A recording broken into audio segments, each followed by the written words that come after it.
All right, welcome to another episode of Talking Buffalo, your weekday daily driver for Buffalo sports talk and more. I'm your host, Patrick Moran. Thank you for watching, for listening. Appreciate you all very much. Today's episode is presented by Imperial Pizza, 2 locations, the Staple in South Buffalo, 1035 Abbott Road, brand new location. I feel like I keep saying brand new. It's not really brand new anymore. It's just new. 1665 Main Street in Buffalo. Make sure you go check them out. Some of the best pizza you'll find anywhere. This episode is dropping on Friday, so this is Fan Friday. I'm joined for a second consecutive episode by my buddy Tone Pucks. If you're watching this on the video side, I suppose it doesn't matter on the audio, but if you're watching on the video side, we got the same shit on, man. I feel like maybe we should have considered a clothing change before doing back-to-back. People are like, don't you change your shit? I had a thought. I was gonna go like maybe sunglasses and the Bills hoodie for the first one, and then strip down to the MLB shirt, just like my regular specs and the MLB shirt. Oh God, can I tell you though, man? Like your start to the show, your preamble there is just exhausting every time, every single time. I feel like you're just get through this, and I actually do get through it quick. I am or something. Dude, I'm actually I feel like I get through that relatively quickly. I mean, man. you Matt Perino reads off a full ad for Tops every time before he brings in Ryan Talbot. You don't have the patience for that. You wouldn't be able to deal with that. All right, so here's what we're doing today. Again, Fan Friday. I've been doing most of these now, or I should say most Fridays for quite a while. Fans, listeners, watchers of the show, they send in questions and comments, whether it's Twitter, Facebook, the YouTube channel, email, whatever it may be. I collect them. Typically, I answer them. Today, because I have you on with me again. And by the way, I want to preface this too. You have no earthly idea what any of these questions are. So they're literally on the fly. We don't do show prep, man. We don't really talk much, if at all, about what we're going to talk about on the show until we're actually recording. You really played with fire this morning, though, bro. I mean, to not send me a reminder text, fucking that you were playing with fire this morning. I talked to you Wednesday, or I mean, the day Monday. Before. We went like a whole day. Wow. We went like a whole day. We set this up on Monday, went a whole day, and for you not to come, I was 15%. I was 15% waiting for some form of text. Or something. See, I thought I might have an out. I thought it might be possible where I could, come up with something kid related and like you wouldn't be all mad. But it turned out that I was semi looking forward to it. Actually, who would have thunk? All right, well, let's get to these questions because we actually have a hard out for this episode. Speaking of your kids, you got to make sure that you're home back. We are recording this Wednesday afternoon. So if anything crazy happens with the Bills or the Sabres from now through when you hear or watch this on Friday, just want to let you know we've already recorded this and that's not why it's addressed. Let's get right to these questions because there's enough that I want to try to get to them all in the time that we have. At Lucinder67 says, what are the chances the Bills re-sign Gabe Davis and how would you feel about it if it ends up happening? The chances are super slim, 5%, 5% or less. And I would be fine with it. I don't think they'd break the bank on Gabe. I think maybe Gabe would look ahead, see a market that, that comes up a little short of his liking because of like maybe the huge receiver class, that's forthcoming. So, maybe he doesn't love his market. Buffalo swoops in and finds a way. But I think it's really slim. The only scenario I see is one, and I think I'd be fine with any of these things that I'm talking about right now. All right. Whether they swooped in with, and grabbed Gabe with their existing, group, and obviously still adding one. There's that component as well. How would I be with it? Talk to me after the draft. Or what comes first? Free agency. Free agency comes first. Free agency comes a month and a half for the draft. If there is something that could end up happening that the Bills and Stephon Diggs part ways. Again, the money says no way. Right. The money says no way, but it's not as impossible as last year, but still unlikely. There's a lot of other things that that can fuel this. Sure.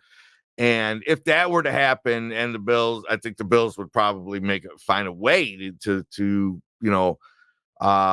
make Gabe Davis the face of that receiver room. So that might slot into the 5% as well, but not enough to really give it a bump.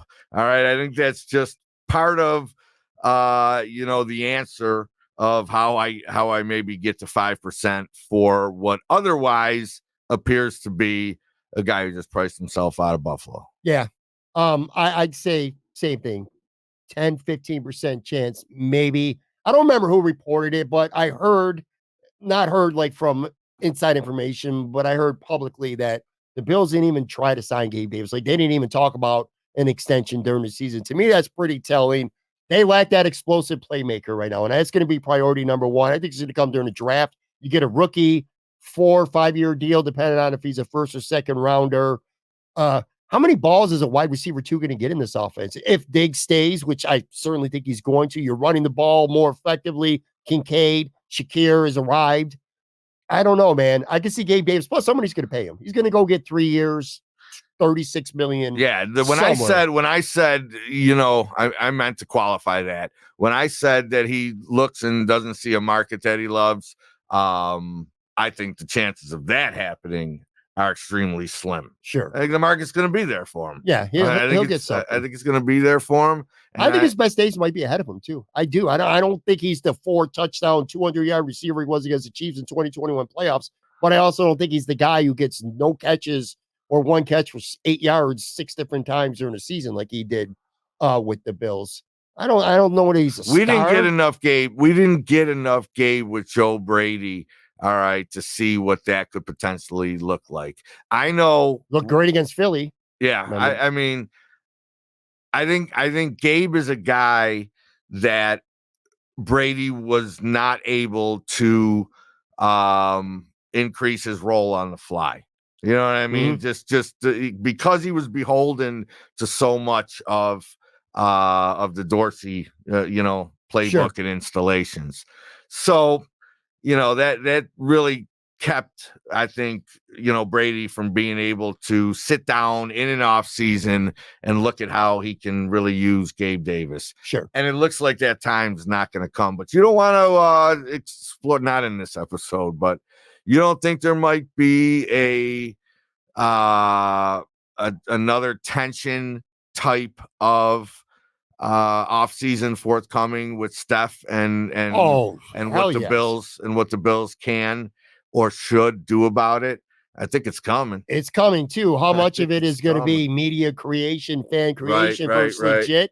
Who knows about that? Look, last point on Gabe Davis. I don't, because we got a bunch of questions I want to get to. But the last point I'll say is I think this is going to be a difference between the Bills this offseason versus the last couple of off seasons, where maybe a couple off seasons ago, if you want Gabe Davis, you're going to find a way to keep him. This offseason, cap reasons, stuff like that, guys like Gabe Davis, you might want him, but you don't have the money to pay $10, $12, $13 million per season for Gabe Davis. You're going to feel a cap crunch in certain aspects of this team this year that you have not felt over the last few years. Let's keep going here. Dilton AF3 says, if you were Terry Pegula and the choice was completely yours, would you fire or retain Sean McDermott right now? I think I know what your answer is going to be. So let me give you a quick follow-up of my own. This is my own. Are you concerned that Sean McDermott is Tony Dungy in Tampa, where he helped build the team, but he can only get him so far, and then they ended up getting, it was with Tampa. John Gruden comes in, and they win a Super Bowl afterwards. Like, is it going to take another coach to get you over the hump? So I guess answer his question if you would fire Pegula or not. And are you concerned about Sean not being able to? Is he that Tony Dungy? And or is it too early to say that? Like, he deserves more time. Yeah, I'm going to take that last second out that you just gave me there. I think I need to think I need a couple more years of this sort of bad luck. Okay. I think I need a couple more years of this sort of bad luck. I know it's real excuse sounding with regards to running into a dynasty and, being a number 2 seed when it's stopped being important. I know the injuries also more game specific. But Sean McDermott's been right there a bunch of times, man. And other than flubbing 13 seconds, there's nothing else that jumps off the resume and says this guy fucked up your playoff game. Okay. One. So, I mean, a simple answer, then you're not firing Sean McDermott. If you're Terry Pegula, he's still your coach in 2024, right? That may be true of any, let's just say not any coach in the league, but any available coach that I could have, that I could knowingly replace him with. The answer would still be if Bill Belichick was available, not in right a million years. Okay, that's fair. Not even Harbaugh. I don't want Harbaugh over McDermott. I don't want anybody over McDermott. All right, McDermott is right there in the mix every single year, and he only truly fucked it up one time. Clip it. Yeah, I mean, clip it. He only truly fucked it up That's one clip. time. I agree. Well, no, I don't completely agree, but that's a good take, man. All right, at Dutch Flats says, as long as McDermott keeps the Bills competitive, Terry Pegula will keep them on board. I think ownership and fans have different scoreboards they pay attention to. Like Ralph Wilson, I'm grateful that they have his team in a small market like Buffalo, but I don't sense they want a championship team on the field because they aren't driven by that motivation. That's more of a statement than a question. I don't know. Do we really have anything to add to that? Well, I'll say this. I think it opens up a fun conversation that should start being had. All right, especially once we start making the trek to that stadium next year and start to see some real above ground progress across the street. Okay, that new monstrosity. The era of that new monstrosity that's looming now in a positive way, that becomes the business of the Buffalo Bills. Okay. Mm-hmm. I don't know that it's necessarily has to correlate directly to, are we going into that era with Sean McDermott? You know what I mean? Is this, are we still in the Josh Allen era? You would certainly expect to be, but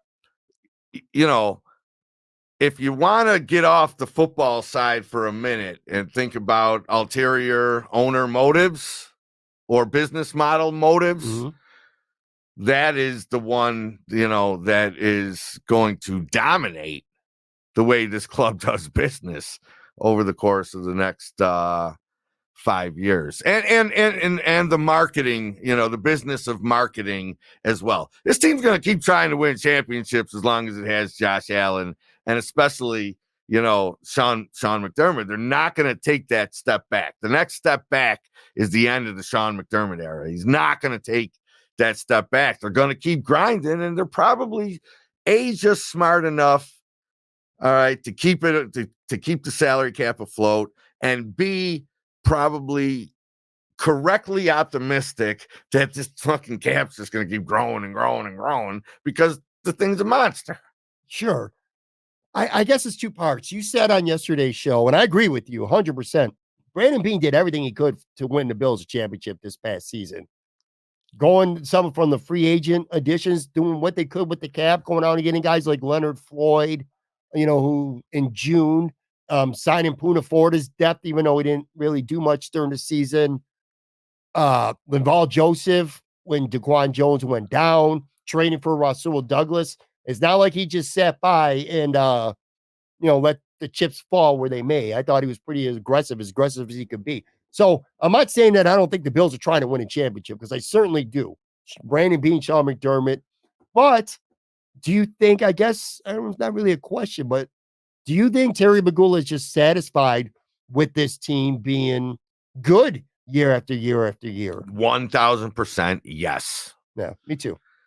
Terry Pegula is just ecstatic to have the Bills right now and have his legacy be, all right, the Bills winning a little bit and, get the stench of the Sabres off of him. Yeah, I think he's just giddy to have a seat at the table. And you know what? That dehumanizes other things that are happening right now with the guy. So I don't want to do that. Man, the guy's, there's a lot there, man. The way, all right, the prominent face of the ownership group and somebody that this town really, really liked in Kim Pegula is no longer kind of part of us, right. in that piece. So the guy's has a ton of shit. I think he's fine with his football team just being good, and he's not George Steinbrenner. He's not winner or this season sucked. Yeah, I agree. If Sean McDermott wins you 10, 11 games in a division title or in a playoff game, he might be the head coach for another 8 years. Mike Tomlin did win a Super Bowl, and he's also never had a losing season in 17 years. But I can see that long-term situation. Got to win one somewhere along the way, though. All right, Zippo Raid says, everyone claimed this whole Tyler Dunne thing was piling on a beating team. Turns out Tyler might have saved the season. Well, that's more of a statement again. Let me ask you this, though. Do you think that article had a legitimate effect on this team? Because it looked like they were toast after that Philly game. You saw the locker room after they beat the Chiefs with Brandon Beane giving him McDermott the game ball. Pegula there smiling. I guess I'll ask you this. How much of an effect do you think that story had on Sean and maybe the team and the players rallying around him? Because usually I'm sure they don't give a shit about stories, but this one seemed to hit really close to home for the Bills. Do you think it had an impact on how the back half of the season played out? A ton. Me too. Just a ton, man. I don't know how to imagine being a writer and having some of it's kind of phony. All right, but look, I love comparing, my football experiences to NFL experiences. Look, I get it. I'm a shitty high school football coach. All right, but man, when I'll sit there on some team's sideline and they will just find the goofiest things to get fired up about and stuff like that. It would just makes them pay that much. It's like I've always said about, the Patriot way. All right. Hey, man, if that just gets them paying attention, just that extra 5 seconds in a film room to where they jump a slant route to win a Super Bowl, then the fucking Patriot way works. Sure. All right. And I kind of feel the same way, with McDermott. What were we talking about? Bring me back real quick. Oh, just Tyler's article having an impact on their season. Oh, yes. The thought of a writer, an independent writer on his own website, putting out a story that actually had it mattered. It can matter everywhere, man. When you motivate the man, all right, it can matter everywhere. That's how I got sidetracked. I was a believer that, just the slightest bit of additional motivation that makes a 22-year-old kid pay attention in a film room. Okay, that shit matters, man. Because trust me, I'm sure these dudes get tired of all that stuff. Yeah. You know what I mean? I love to use the Marshawn Lynch should have ran it play as an example of the Patriot way, man. They knew that pass was coming. Sure. Right? They knew that pass was coming. Kid. They were highly motivated, man. And they played Kansas City and Dallas back to back. So it's not like they played two bums. Yeah, a bunch of shit fell their way too. You know what I mean? A lot of good fortune fell their way, but they were able to to run with that, man. Yeah, that article mattered. Article mattered. And I think it made McDermott more aggressive too, big time. I think it made it was, just think about it. It changed them. I think it changed. Sean's thinking a little bit. I think maybe it made him evaluate some things. I know it made him a more aggressive coach. That's not even fucking debatable. If you watch these games in the back half of the season, the way the Bills were going for it on 4th and short, the fake punt, whether it worked or not. So Sean was absolutely aggressive. Blitzing more, although not so much against the Chiefs. Anyway, I want to move on because we got other ones, but that brings up a good talking point. I want to remember it for the next show that we do together. Cam says, Jordan Poyer is under contract for one more year with a $7.4 million cap hit. Bills can save $5.47 million if If they cut him this offseason, should the Bills keep him or cut him loose? Man, I thought about this today. I don't know why. Certainly we didn't talk about it or anything like that, but I thought specifically about Poyer. I think you're going to get a $7.4 million value from him next year if he remains a Bill.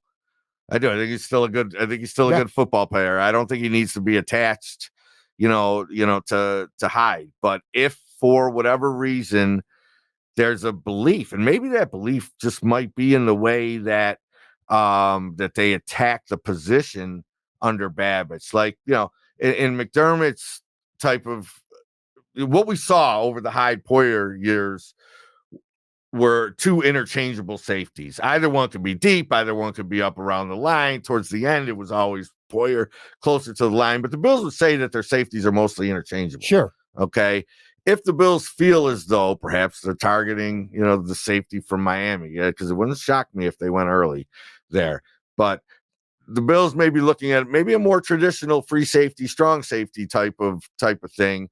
And, they might want to start that fresh and save themselves $5 million. But it really, depending upon what the backup plan is, I think the Bills could still get above average, above replacement level play from a leader and a guy who loves it here and a guy who's certainly all the intangibles.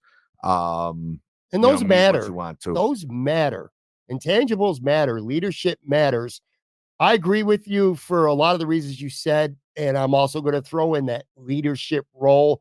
I don't know, with the defense that's going to have Milano and Bernard, God willing, they're both healthy. Ed Oliver, Greg Rizzo, Von Miller during an offseason where he's going to be 100%.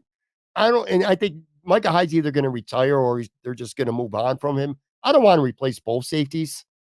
And I thought Jordan Poyer played well enough, especially in the back half of the season, that I think he's worth the money. If you got to cut some fat from the cap, I think you find other ways to do it. Again, we talked about it yesterday. Big players, good players, just find a way to make a play when the game matters. Jordan Poyer, it was only by a half yard, whatever. Maybe it was some luck involved, but he knocked that ball loose just short of the goal line. He's one of the few Bills star players that actually stepped up, not counting Josh Allen, of course, and made a big play for his football team when they desperately needed it. Is this going to be Jordan Poyer that you saw in 2019, 2020, 21? No. I mean, father time gets you. But I still think he's a very useful player. Go get yourself another safety alongside him. I don't want to replace both safeties because then you're talking about messing with the backfield a lot where you're going to have Rasul Douglas and Benford and Teron Johnson back. Give me Poyer back. And I'm good with getting one new safety.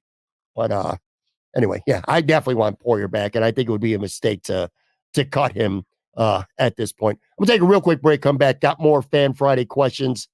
You got a Sabre question or two as well and some other fun stuff. Be right back.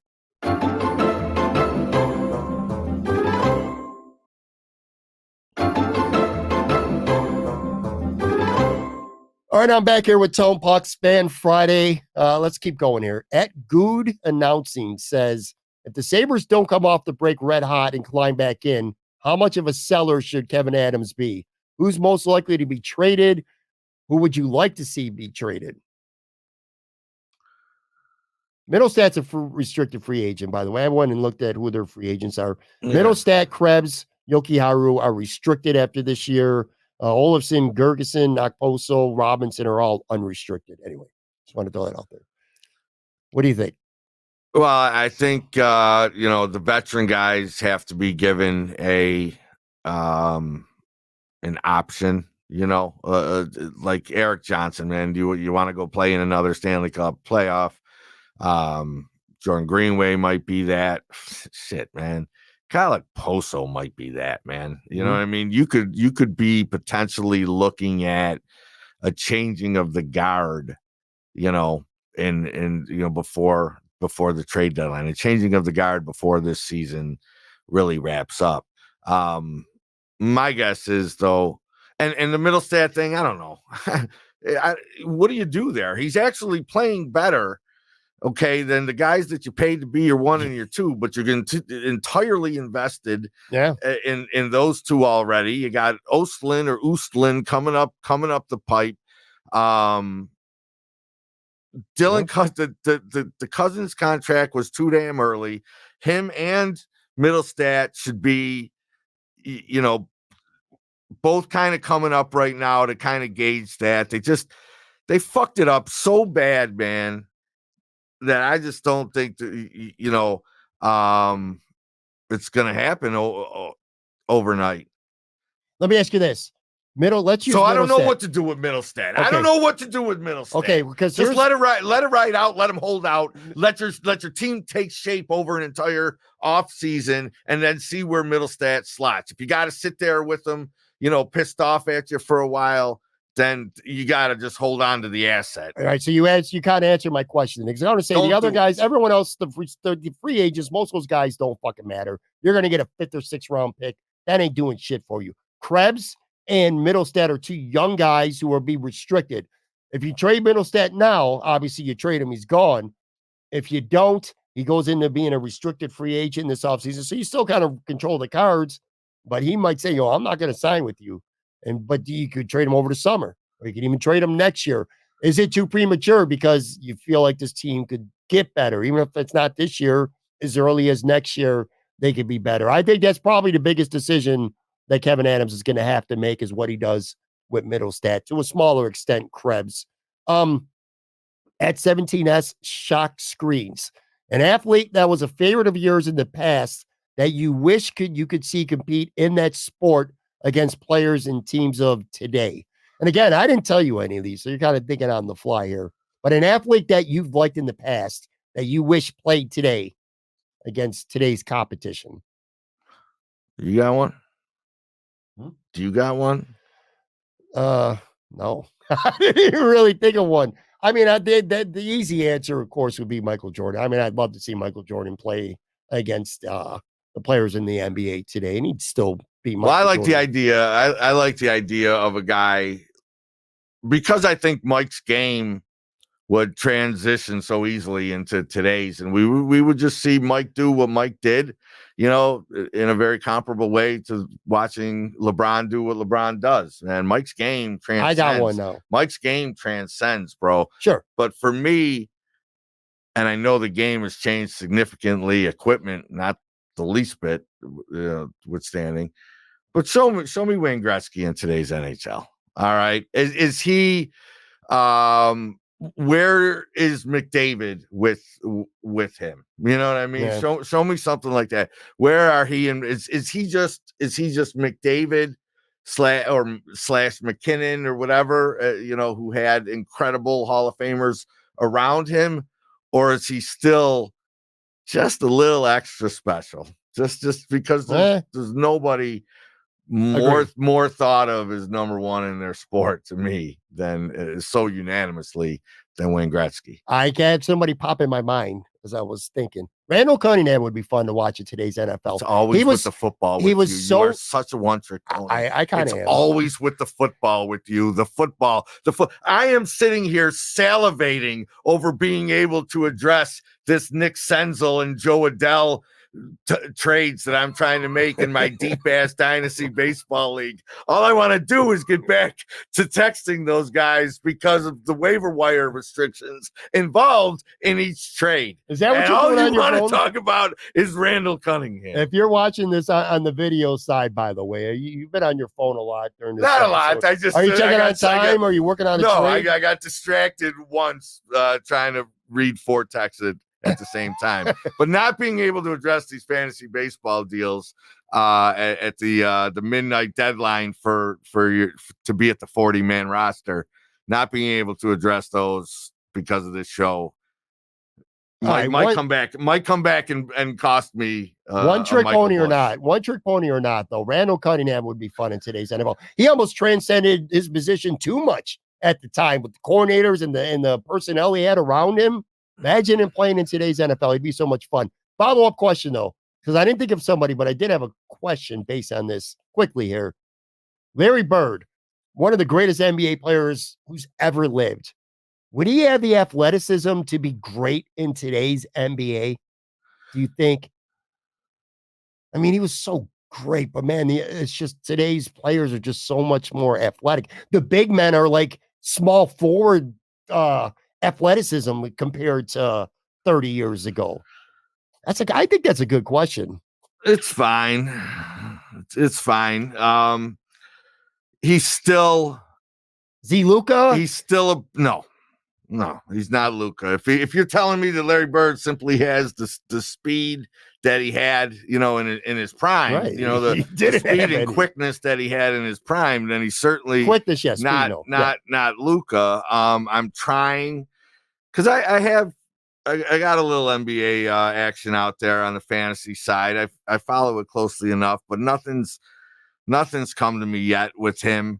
Probably because I'm only thinking white players because, let's be honest, you're kind of saying something a little bit. It's not coming to mind, but not so much, not like, I'd like to see Babe Ruth hit a 99, I mean, I'm not, you're not going so bananas out of eras, right? All right, that the player wouldn't still be great. He would certainly still be great, but it'd be a niche role. You know what I mean? I'm trying to think of a comparable stat line.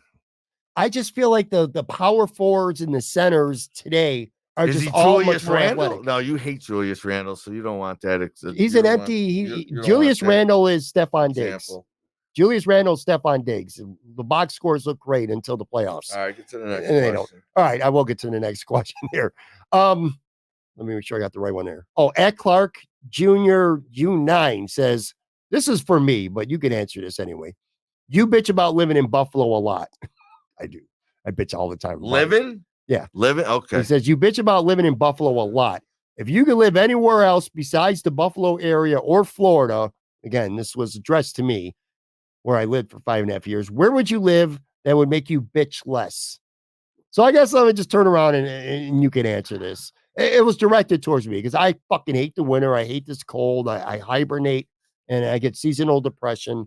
Anyway, so I bitch about it a lot, but he said I can't pick Florida, so you can't pick Florida. Where would you live right now if you could live anywhere you wanted besides this area or Florida?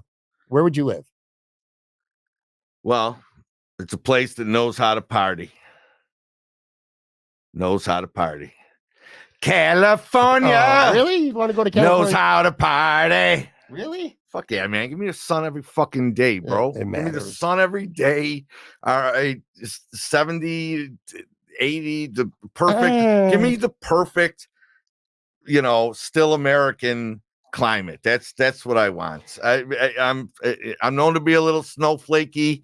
California's more my people. I'm sorry for anyone that is your jam. California is your jam. That may offend. There's more weed floating around.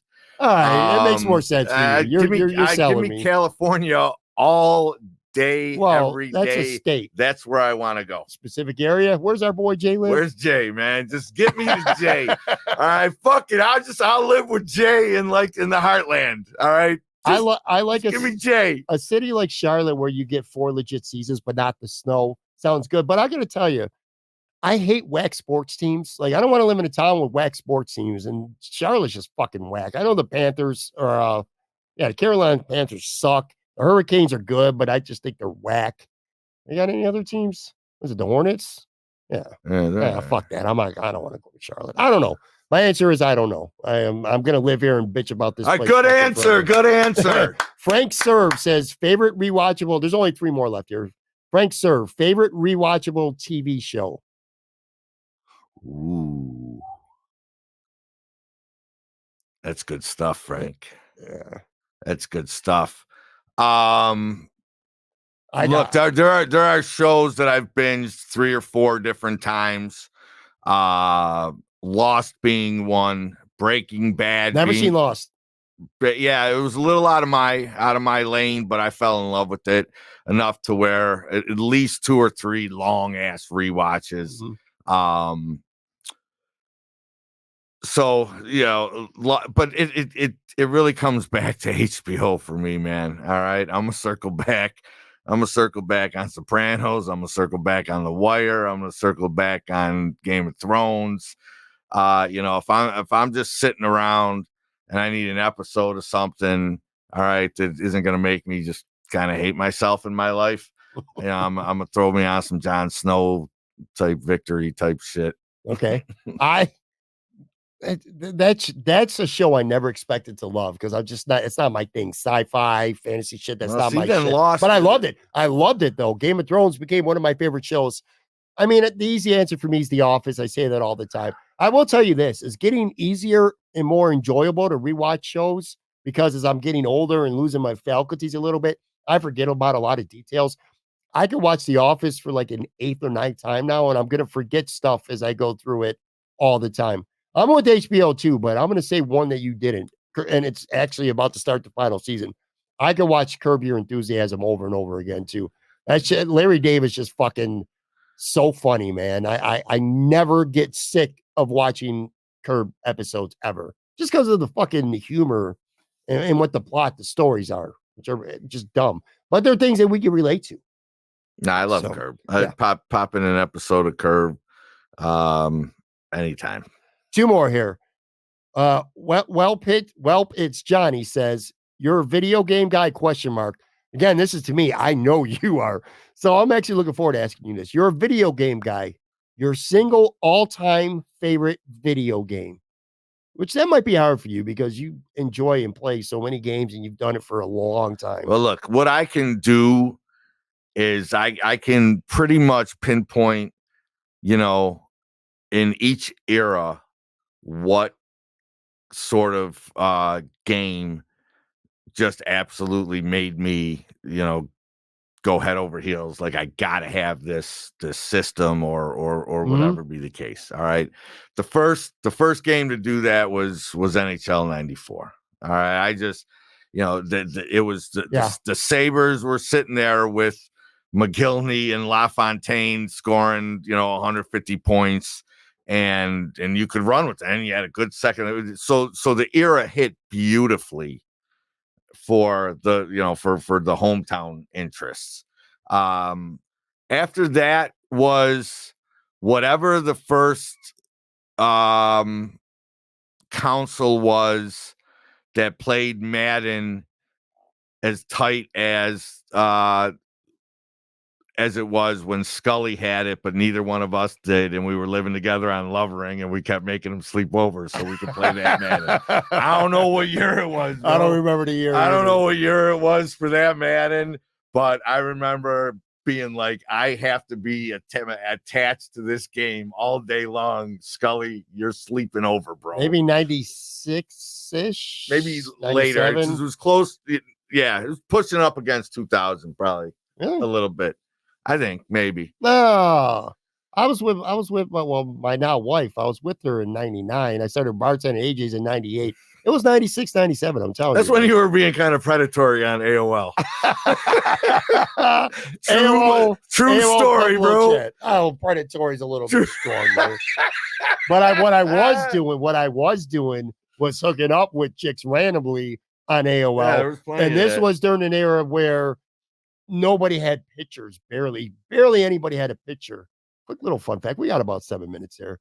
You went with me to Toronto. Do you remember that? We went to Toronto.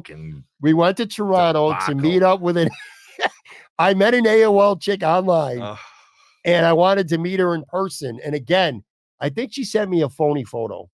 I think in hindsight now, as I'm thinking about the whole story, I think she sent me a photo that wasn't her.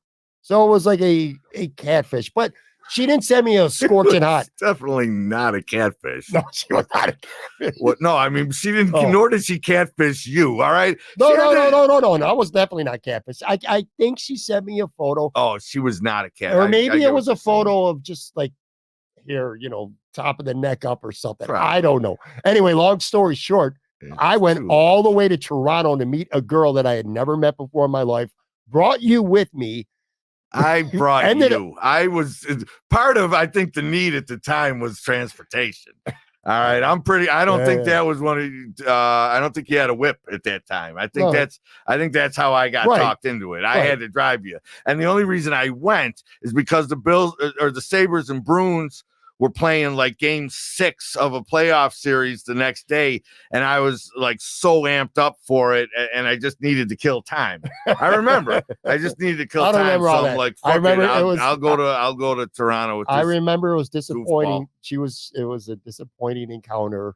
I think I still kissed her anyway. And we ended up at her. It was a Saturday night because we were at her family's house. It was like it was hockey night in Canada. Canada. You want to know why? You want to know why? And this, I can actually tell a fun story about this, but I got stuck in the family living room, all right, watching the Leafs on hockey night in Canada. And I'm talking about the family just sitting down, all disciplined and shit. All right, mom, dad, little brother and stuff like that. And they are cheering on their Leafs, all dorkily and shit.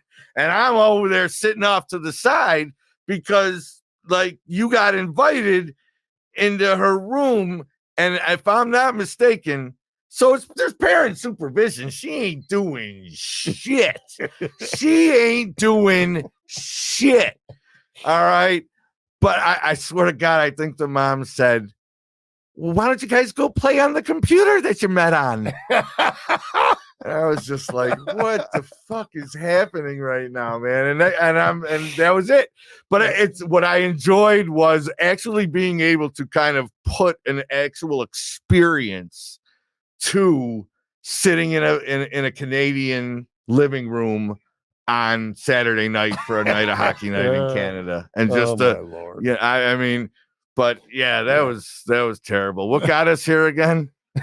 I love that story. I don't know. I wanted favorite video game somehow turned into me meeting AOL chicks blindly in Toronto. We were talking about. Hold on, I got my last one.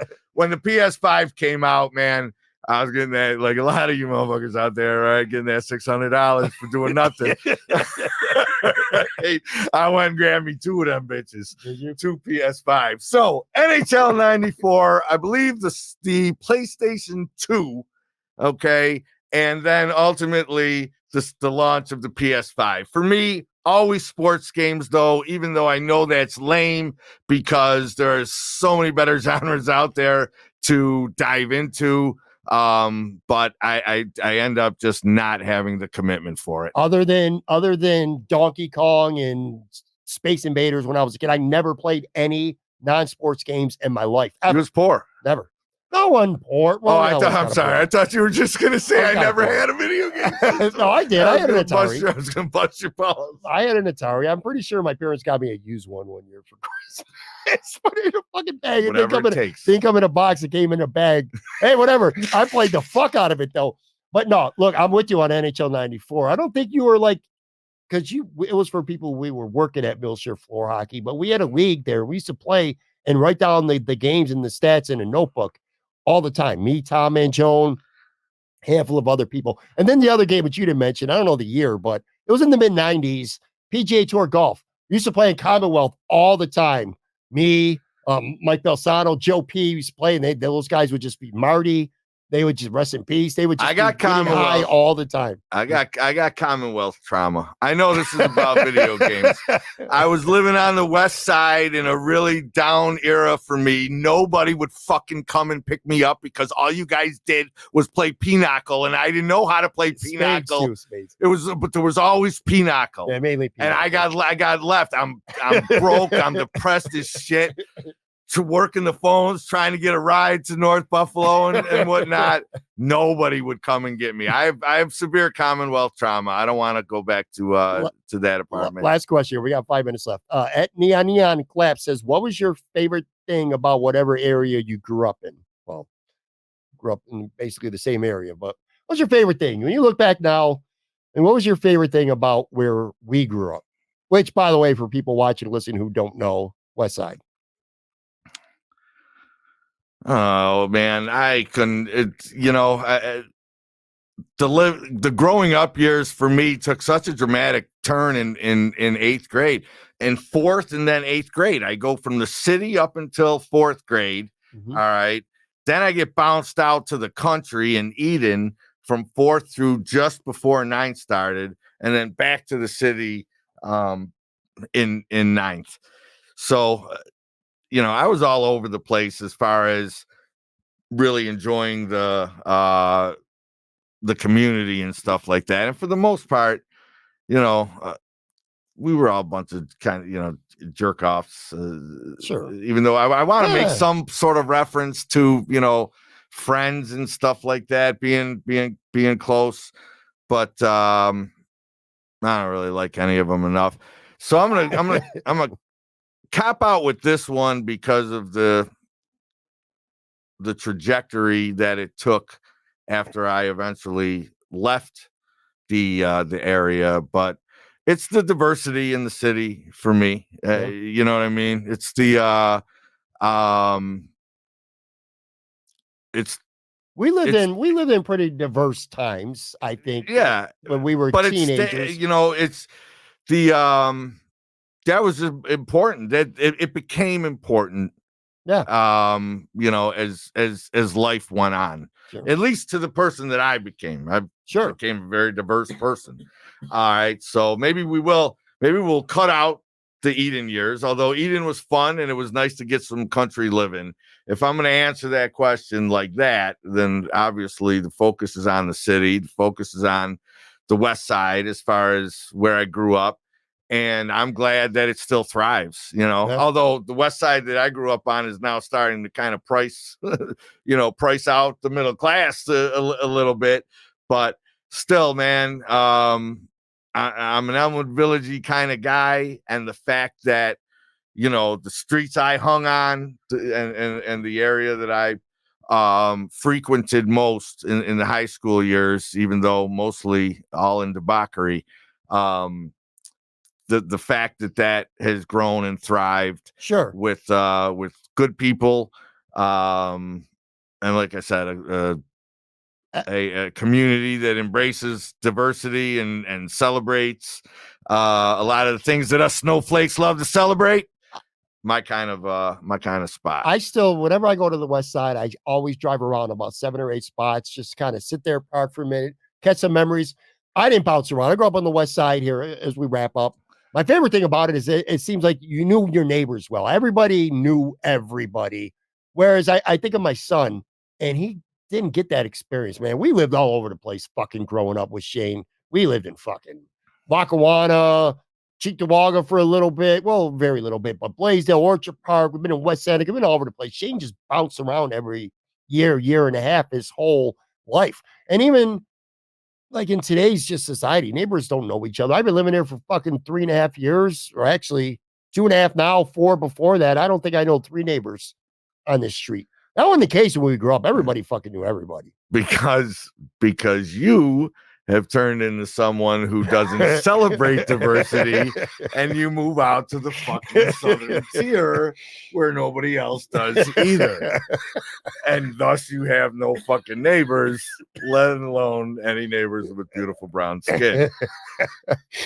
All right, we're going to. That's going to do it for this episode.